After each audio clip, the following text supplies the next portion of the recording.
Sigamos con paginación, repasando un poquito más de arquitectura de computadoras. Del esquema anterior vimos de que se requiere que las direcciones físicas sean contiguas. Nuevamente, esto es lo suficientemente bueno para sistemas empotrados, pero no siempre ese va a ser el caso. Y la paginación permite que esto no sea el caso. Vamos a tener un desacople entre la estructura del programa de manera lógica con respecto a la estructura del programa de manera física. Esto no soluciona la fragmentación externa, sin embargo, no soluciona la fragmentación, no soluciona el requerir de compactación, que son los problemas que acabamos de ver.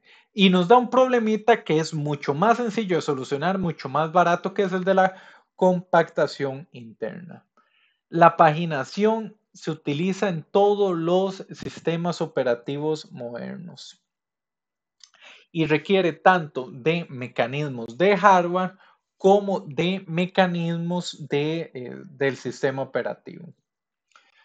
Repasando un poquito de arquitectura de computadoras, cómo es que se realizaba la implementación de la paginación, dividimos la memoria física en frames. Si estamos de nuestro programa, ajá. Cuando uno, digamos, cuando uno guarda un archivo, ¿verdad? Esa es la fragmentación, por ejemplo, un disco mecánico. Un disco mecánico. ¿Eso dónde ocurre? ¿A nivel de hardware del disco o el sistema operativo es el que lo acomoda? Por ejemplo, el archivo pesa, qué sé yo, 100 gigas. El disco tiene 100 gigas, pero no en un solo bloque, sino en distintos bloques. Eso el sistema operativo le envía los 100 gigas y el disco ve cómo lo acomoda o el mismo sistema operativo tiene que ver dónde acomodarlo. El microcontrolador del disco es el que se encarga de eso. De hecho, vos podés tener, digamos, de que tenés un disco duro Toshiba y otro Western Digital. Y por alguna razón lograste en los dos tener el mismo escenario de archivos distribuidos en los mismos bloques en los dos discos duros. Y a los dos les echas el mismo de 100 gigas y puede ser que el resultado sea diferente entre ambos. El microcontrolador del disco es el que tiene la política de eso. Y eso a su vez el fabricante.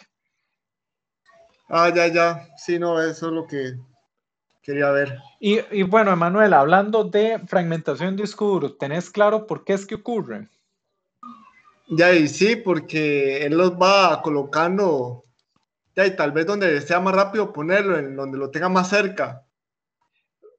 Bien, pero más bien eso ocurre cuando ya el disco duro lo hemos utilizado tamaño poco, porque hemos hecho toda esa parte de grabar y borrar archivos. Entonces, ¿qué ocurre? En el mundo ideal, Sí, él no borra los archivos, sino que nada más lo saca del índice. sí, pero en el mundo ideal, acordate que eso es un brazo mecánico con una aguja que se posiciona en el disco, ¿correcto? En el mundo ideal, un archivo está todo en la misma pista y si esa pista ya se acabó, su continuación está en la pista siguiente y si esa pista ya se acabó, su continuación está en la pista siguiente y así consecutivamente. ¿Cuándo ocurre la fragmentación de disco duro? Cuando un pedacito está acá y para obtener otro pedacito hay que venir acá y otro pedacito está acá y otro acá y otro acá y otro acá. ¿Por qué eso impacta el rendimiento? Acomodar el brazo es lento. Sí, por eso es que los SSD solucionan eso, porque no tienen que estarse moviendo. Correcto, no tienen ese problema.